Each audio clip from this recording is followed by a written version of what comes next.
64번, 75쪽인데요. 세용동서여행책 75, 세용동서여행책 우리가 이제 보는 거예요. 75쪽. 오늘 64 본문을 할 차례입니다.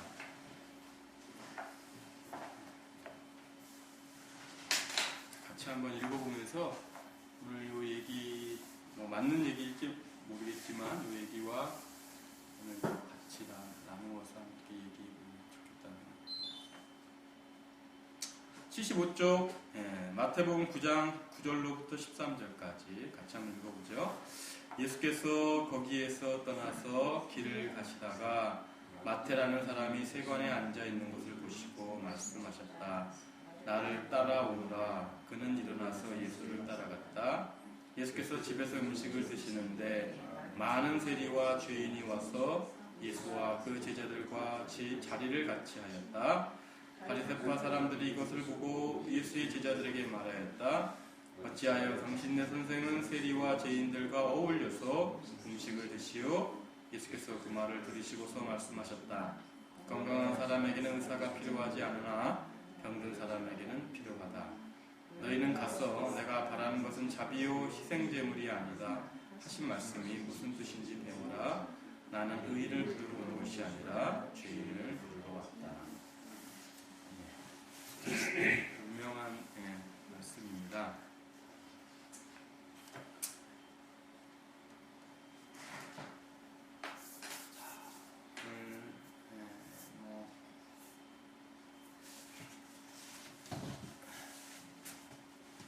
어떤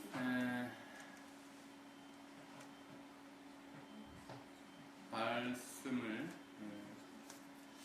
주님께서 우리에게 해주시는가. 사실은 이걸 여러분과 이야기를 나눈다라는 것 자체도 사실은 말을 한다라는 것 자체가 참 요즘은 힘든 시절이 됐습니다. 말하는 제대로 꺼내기가 어려운 시절인데요. 아마 예수님도 이 당시에 그러지 않았을까라는 생각이 들어요. 언제나 예수님이 어떤 말씀을 꺼낼까 사람들이 지켜보았고 그 사람들이 그것을 책잡아서 예수를 공궁에 모으려고 했기 때문에 사실 말 한마디 예수께서 꺼내신다는 것 자체가 사실은 되게 힘든 그런 나날이었죠. 아마 요즘 같지 않았을까라는 생각이 듭니다. 자, 머리에서 나오는 말이 아니라 가슴을 울리는 그 말 한마디가 아마 지금 우리 삶에 필요하지 않을까. 잘 정돈된 논리적인 말이 아니라 앞뒤까지 맞지 않지만 아까 그 부모들이 이야기했던 정말 가슴찡한 말들 하나하나가 우리를 경건케 하고 숙연케 하는 것이 아닌가 생각이 듭니다. 아까 영화 본 거랑 지금 예수님께서 나는 의인을 부르러 온 것이 아니라 죄인을 부르러 왔다. 버스 안에 있었던 사람들을 부르러 온 게 아니라 비록 칼을 맞았지만 그렇게 버스 기사를 도우려고 했던 그런 이야기가 비슷할까. 우리 같으면 어떨까? 내 자신은 어떨까? 또 생각해 볼 수도 있겠죠. 문제는 분명히 그 안에 더 많은 사람들이 있었을 것 같아요. 만약에 그 한 사람 말고 두세 사람이 아마 같이 갔으면 나머지 남자들도 우르르 따라가서 왜 총을 든 것도 아니니까 같이 협력하면 분명히 그 강도로 맞서 싸워서 이길 수 있었죠. 근데 개인의 힘은 나약하죠. 그렇지만 그 개인들이 서로 협력하고 단결하면 저는 무서운 힘이 되지 않을까 생각이 듭니다. 지금 우리 사회가 그런 힘을 필요로 하고요. 예수님 역시 아무리 뛰어난 예수님이라고 할지라도 한 개인에게는 한계가 있습니다. 그 얘기는 무슨 말이냐면 예수님이 이 세상을 복음화 시켜내는 데는 한계가 있죠. 한 사람이 전부 다 가서 할 수 있는 양은 그 시간의 길이나 행동의 반경은 한정되어 있으니까. 근데 이 사건들을 경험하고 함께 목격했던 사람들이 또 다른 예수가 되어서 그 주님의 복음을 전파할 때 실로 놀라운 일들이 우리가 잘 알다시피 일어난 것처럼 오늘 우리에게도 아마 그런 힘들이 필요하지 않나라는 생각이 듭니다. 자, 같이 한번 나눠보죠. 잠깐 나눠보고요. 어린이 주일인데 아마 어린이들이었으면 우리가 지금 계속 보지만 어린이 같은 마음들, 친구가 힘들어하고 아파할 때 자연스럽게 친구를 도우려고 하고 자기 목숨을 살피기보다는요. 그게 아마 어린이들의 마음이 아닐까라는 생각이 듭니다. 자, 아까 영화 본 거랑 이 본문이랑 같이 나누고 싶은 거 있으면 같이 나누고요.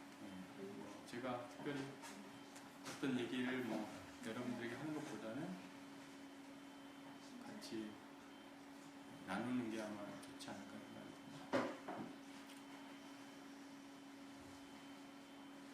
장채린 어린이는 어땠습니까? 어린이 대표로? 아까 버스 44번 보니까 무슨 내용인지 알겠어요? 모르겠어요? 무슨 내용인지?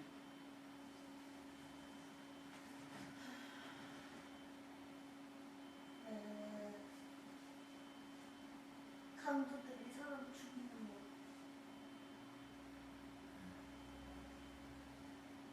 그거 봤어요?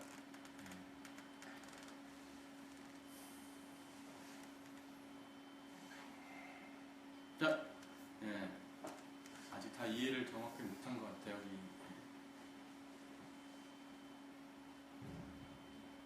다른 분들은 어떠셨나요? 괜히 말을 해야 될 것 같은 그런 생각이 안 드는데.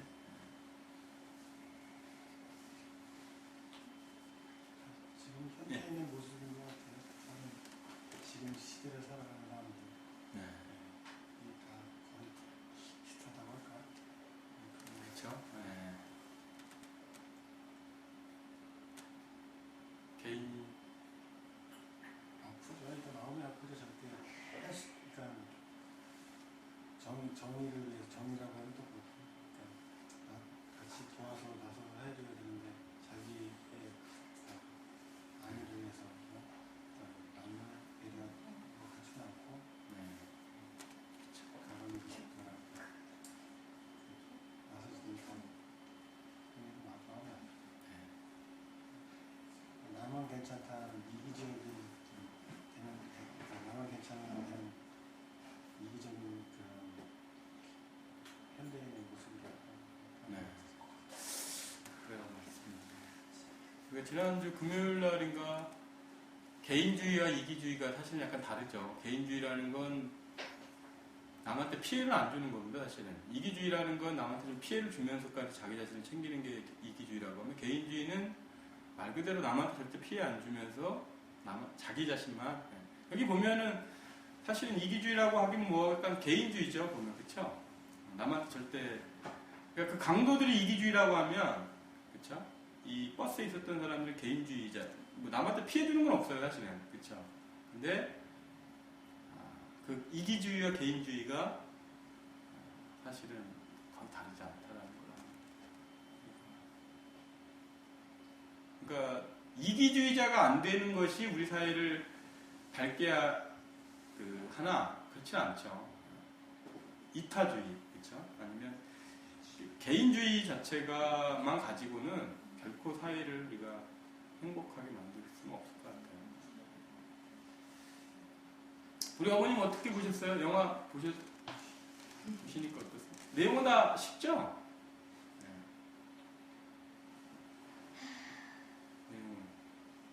우리 어머님이야 그렇게 사실 수도 없고, 사실 그때 시대는 그렇게 살지 못했던 시대니까 다 서로 돕고 이렇게 살았던 시대이긴 합니다.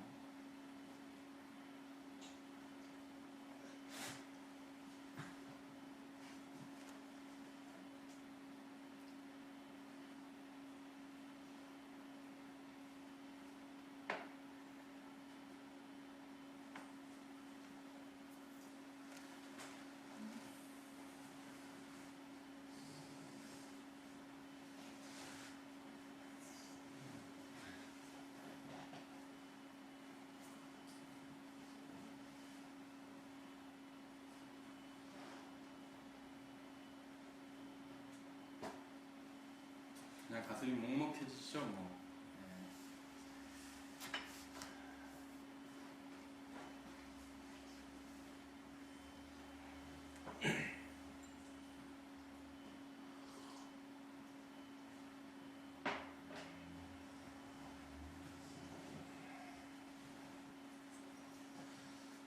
저는 이제 세월호 사건들을 보면서 진실이라고 하는 게 과연 진실이라고 하는 것들 따라서 요 사건이 일어났을 때부터의 어떤 사실, 실제적으로 일어났던 일들은 어떤 것이었을까, 어떻게 해서 침몰하고 나서의 뭐 동영상 이런 것도 나오고 그런데 어떤 사실을 우리가 제대로 알고 있는 걸까 정말 그런 생각들이 많이 들었어요. 그래서 우리가 이번 세월호 사건들을 경험하면서 진실을 알 수 없다는 것, 사실을 제대로 알 수 없다는 게 지금 가장 큰 문제다 이런 생각이 들었습니다. 그래서 사실을 좀 알려고 하는 데 대한 노력이 좀 필요한 것 같고, 번째는 그 사실을 사실되지 못하게 하는 이런 언론이라든지 이런 것들을 보면 이게 정말 아까 그 다른 방송사하고 JTBC하고 이렇게 비교하는 것도 나오는데 이게 너무나 비교가 되는 것들이 많으니까 왜곡되고 사실을 그다음에 뭐 구조를 계속 뭐 500명이 들어가서 하고 있다 그러는데도 실제적으로는 뭐 16명 들어가서 하고 있고, 대통령이 수품에 빠진 유가족들을 위로한다고 분향소에 방문을 했는데 실제적으로 보면 정문객이고, 그래서 그 정문객도 뭐 빨간 매니큐어 바르고 뭐 이렇게 해가지고 그 할머니 이렇게 위로한 것도 다 이렇게 각본에 짜여진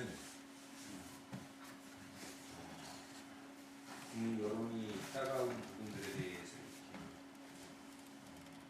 모면하려고 하는 연출이었다 뭐 이런 얘기들을 들으면서 진실을 바로 아는 것들, 그다음에 그것들을 왜곡하고 있는 언론에 대한 문제, 이런 것들 굉장히 심각하다 라고 하는 문제하고,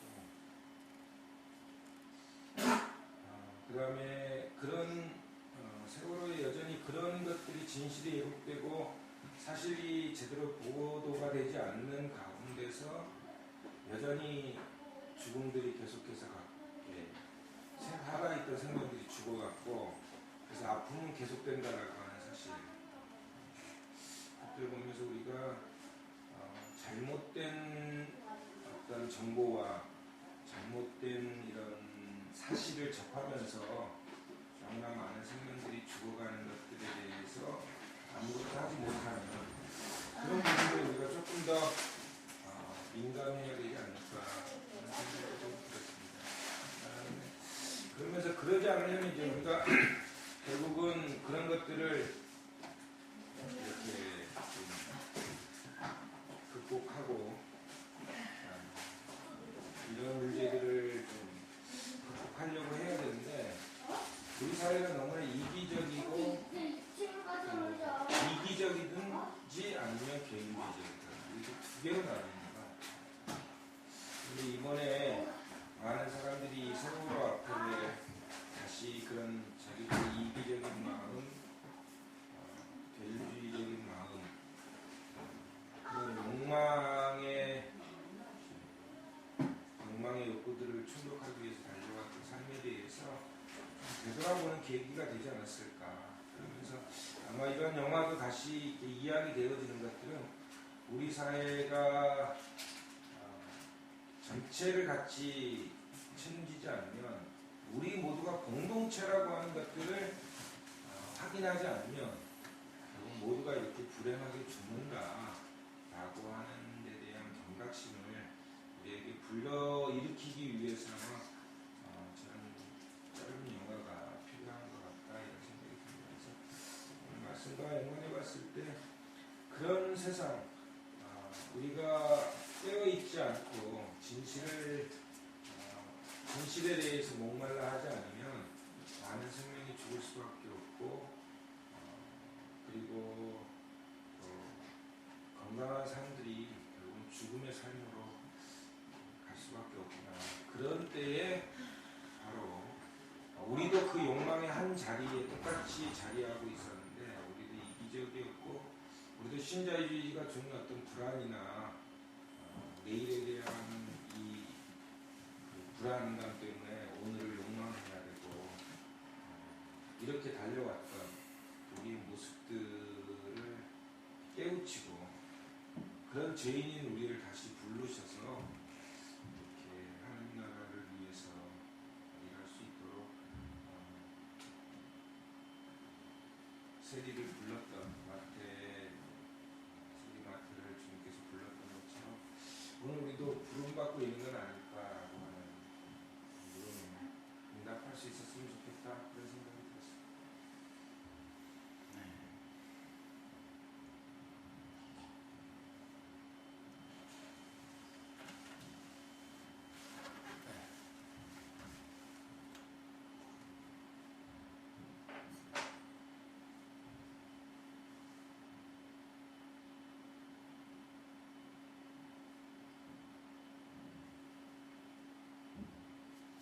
내 옆에 누가 앉아 있느냐라는 것들이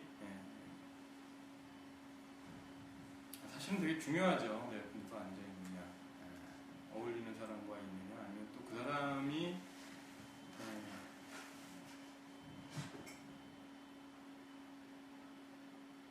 어떤 목적으로 함께 앉아 있느냐, 또 그것들을 통해서 사람들이 유추할 수 있는 어떤 그런 복잡한 이런 이해관계가 얽혀 있어서 앉아 있는 경우도 많이 있으니까 흔히 말하면 밤에 몰래 비밀리 만나서 무언가를 서로 마치 그 선장이 해경 이렇게 간부집에 가서 하루 잤다라고 하지 않습니까? 2시간 동안 그 CCTV가 사라졌다고 하는데 그런 자리.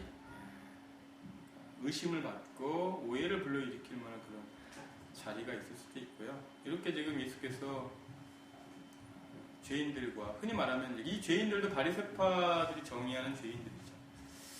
제가 어제 잠깐 책을 읽었는데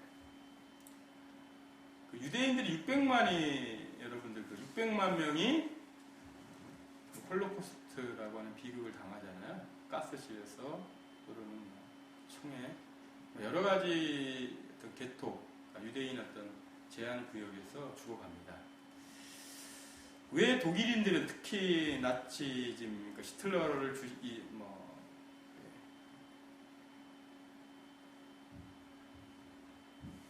유시한 히틀러를 어떤 국점에 둔 하이만이나 이런 사람들이 왜 유대인들을 그렇게 죽였을까? 여러분 왜 죽인 것 같습니까? 왜 유대인들을 그렇게 600만이나 죽였죠? 이유는 되게 보면은 사실은 간단한 이유를 유추해 볼 수 있다라고 합니다. 그 이유는 뭐냐면 나이 투쟁에 히틀러 같은 나이 투쟁에도 나오지만 그러니까 유대인들이 유럽에 있던 특히 유대인들이 모든 어떤 경제권들을 유럽에서 다 장악하려고 해요. 그래서 보면 물론 이 유대인들이 나중 되면 이제 1948년도에 이제 독립을 하고 이렇게 다시 그 땅을 가지만 그런 목적이 있어서 그랬는지 모르겠지만 엄청나게 집착하면서 그 불을 모읍니다. 그런 모습들이 특히 이제 히틀러의 눈에는 가시처럼 보였겠죠.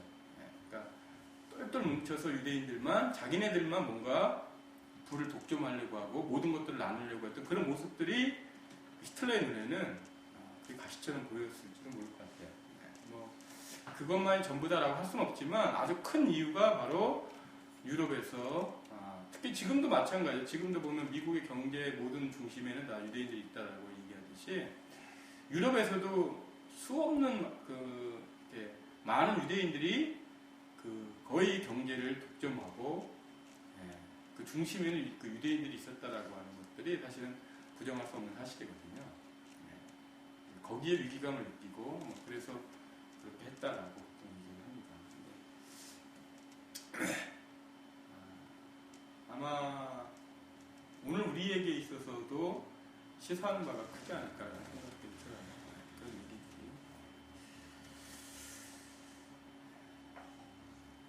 자, 오늘 예수께서 정말 가난하고 또 정말 사회로부터 손가락질 받고 세상에서 정말 추하다고 여겨지는 사람들과 함께 자리에 앉아 있습니다. 지금 가장 슬픔을 당하고 힘들어하고 있는 사람들과 예수는 언제나 함께 있었겠죠. 오늘 어저께인가 박근혜 대통령이 주교들을 이렇게 초청을 했다고 하더라고요.